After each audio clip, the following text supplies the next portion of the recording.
Biblically accurate angels. The Sunday school at my church used to perform a Christmas recital every year when I was a child. I had portrayed the much-desired angel on several occasions, complete with the customary outfit of a white robe, plastic wings, and tinsel halo.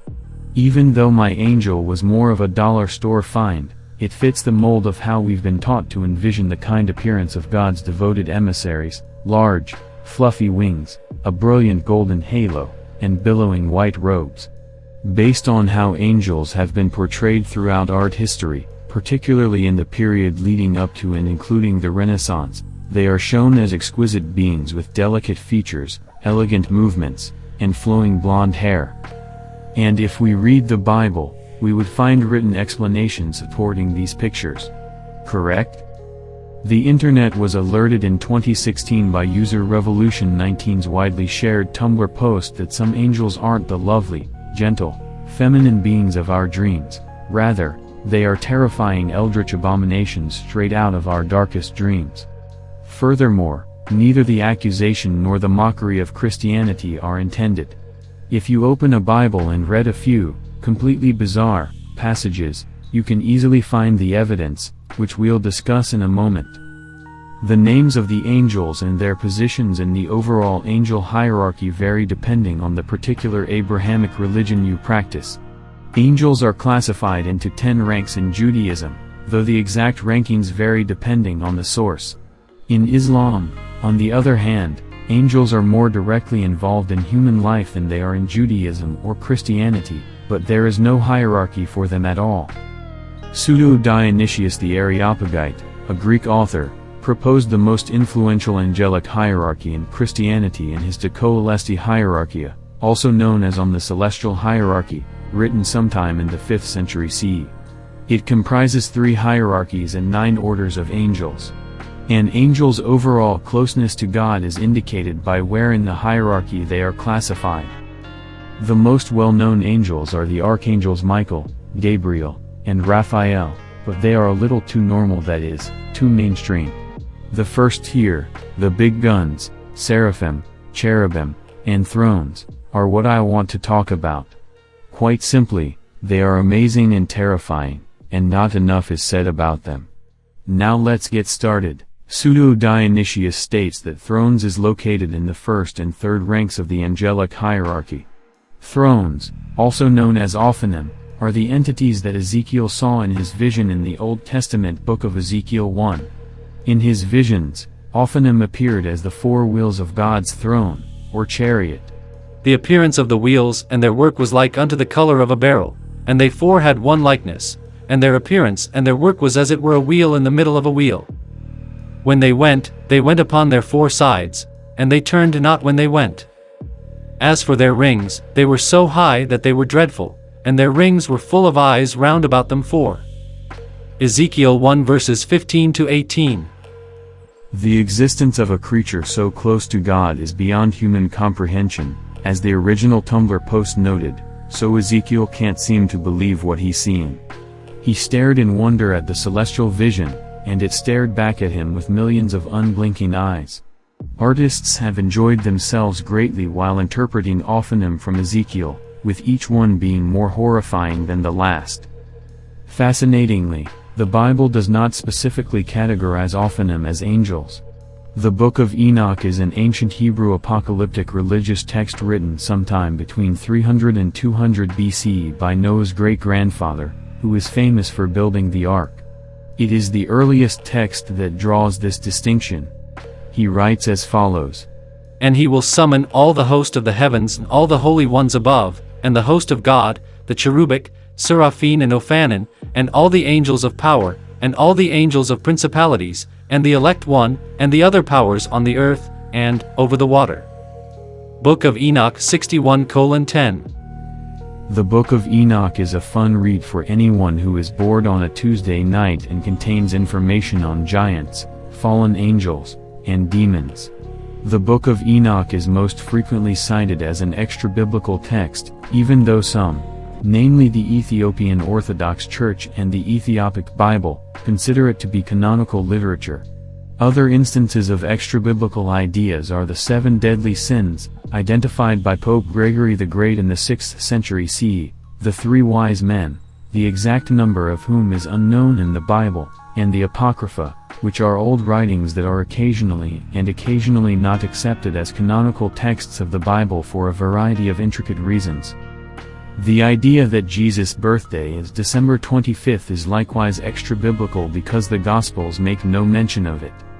Therefore, even in terms of tradition, something can be considered truth even if it is not found in the Bible. The Dead Sea Scrolls, which date from the 3rd century BCE to the 1st century CE, contain additional references to Ophanim as angels and refer to the book of Ezekiel and Ezekiel's visions of God's chariot. Whether you believe in Ophanim angels or not, it's fascinating and scary that the Bible mentions them at all. These angels are most likely familiar to you from previous angelic encounters, though you may know them better by their shorter name, cherub. It's likely that when we think of cherubs, we picture plump babies with curly hair and tiny wings. Adorable, isn't that right? The commonly recognized iconography of a cherub is depicted in the painting above. These 2 adorable characters can be seen at the base of Raphael's Sistine Madonna and are featured on almost all Renaissance-themed souvenirs. These are called putti, and you can find them in both secular and religious art. Their imagery can suggest an association with heaven and God's omnipresence, romantic/erotic love, via Venus and her son Cupid, or just leisure, peace, and prosperity. It certainly lessens the blow of what an actual cherub looks like to use putti imagery. The truth is less charming and more like something your mind would imagine after an extremely unpleasant trip. We go back to Ezekiel once more because cherubim and Ophanim were both present in the poor man's vision. Also out of the midst thereof came the likeness of 4 living creatures.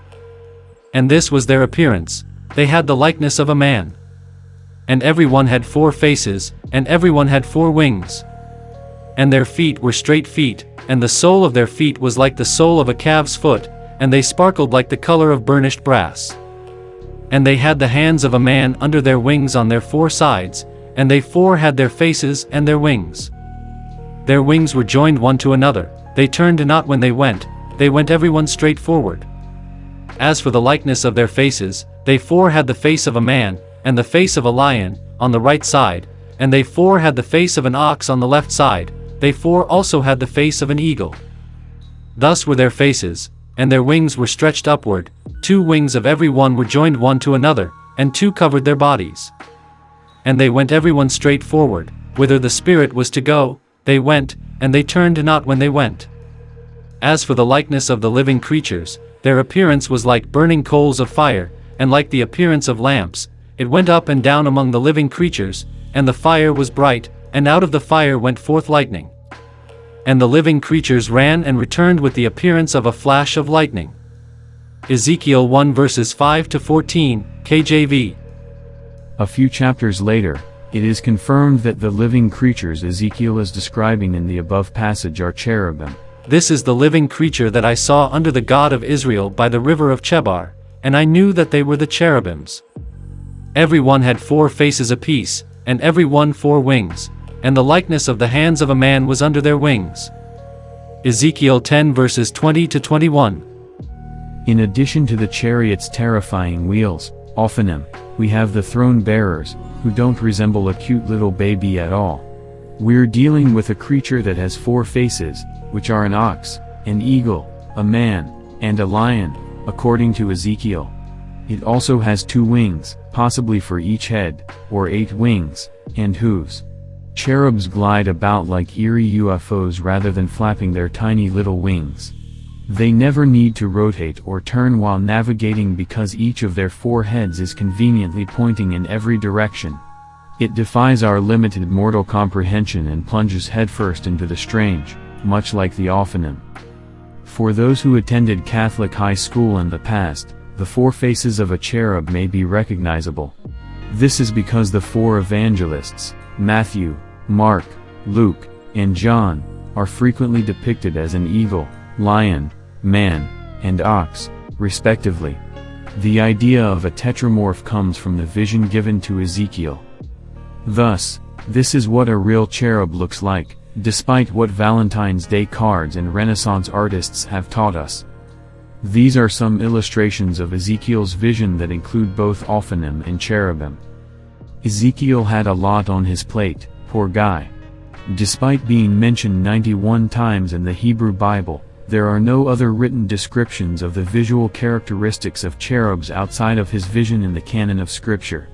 So hopefully Ezekiel was correct. The Hebrew tradition suggests that the cherubs are responsible for watching over the Garden of Eden, though their precise function is never made clear. Additionally, they were supposed to be on the Ark of the Covenant's mercy seat, also known as the lid, though that term doesn't sound as elegant. We are going to turn from the visions of Ezekiel to Isaiah for our final angel. The prophet Isaiah composed the book of Isaiah, which is also a part of the Old Testament, at some point in the 8th century BCE. Isaiah, like Ezekiel, saw a vision of God sitting on his throne in heaven. However, Ezekiel saw the Seraphim, the highest-ranking angel, rather than Cherubim and Ophanim. In the year that King Uzziah died, I saw the Lord sitting on a throne, high and lifted up, and the train of his robe filled the temple. Above it stood seraphim, each one had 6 wings, with 2 he covered his face, with 2 he covered his feet, and with 2 he flew. And one cried to another and said, Holy, holy, holy is the Lord of hosts. The whole earth is full of his glory. And the posts of the door were shaken by the voice of him who cried out, and the house was filled with smoke. So I said, Woe is me, for I am undone. Because I am a man of unclean lips, and I dwell in the midst of a people of unclean lips, for my eyes have seen the King, the Lord of hosts. Then one of the seraphim flew to me, having in his hand a live coal which he had taken with the tongs from the altar. And he touched my mouth with it, and said, Behold, this has touched your lips, your iniquity is taken away, and your sin purged. Isaiah 6 verses 1-7. The vision given to Isaiah depicts a fleeting meeting and glimpse with God's upper echelon and the ultimate nobility of heaven. The seraphim occupy the position above the throne of God, their status unequaled by any other angelic rank, while the cherubs surround it. And Isaiah characterizes seraphim as being extremely unnerving, much like our cherubs and Ophanim. The 6-winged angels only use 2 of their wings for actual flight, the other 2 are used to cover their feet and faces. This could mean that the seraphim cover their feet to indicate that they are unworthy or that they are dirty and should not be seen in front of God. And even they can't see clearly because of how close God's full glory is to them, that's why their faces are covered. The chant, Holy, holy, holy is the Lord of hosts, the whole earth is full of his glory, illustrates the seraphim's primary function, which is to worship God eternally. The coal that the seraphim removed from the altar and placed on Isaiah's lips signifies both his conversion from a sinner to a prophet and the washing away of his sins. Given that the word seraph comes from the Hebrew verb sarah, which means to burn, some people speculate that seraphim may resemble actual flames. Several historical interpretations of seraphim are presented here. Strange as 6-winged creatures that might or might not be on fire are, they are not nearly as strange as will-covered eyes and 4-faced hybrids that hover.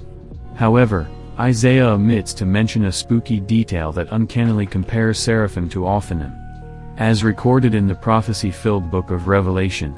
And the 4 beasts had each of them 6 wings about him, and they were full of eyes within, and they rest not day and night, saying, Holy, holy, holy, Lord God Almighty, which was, and is to come. Revelation 4 verse 8. Given how crazy Revelation is, it should come as no surprise that the seraphim are described as even more terrifying when they appear at the end of the world. We do, however, allow for some obvious discrepancies because Revelation was written about 800 years after Ezekiel by an entirely different author, traditionally believed to be John the Apostle. As an illustration of the seraphim according to Revelation. Fortunately, it doesn't seem like any of these higher-ranking angels ever leave heaven or God's side, so you don't have to worry about them giving you a heart attack-inducing jump scare at 3 in the morning. The next time you roll your eyes at Christian mythology, Give it some more thought. The Bible contains several tales and creatures that are perfectly compatible with the Cthulhu mythos.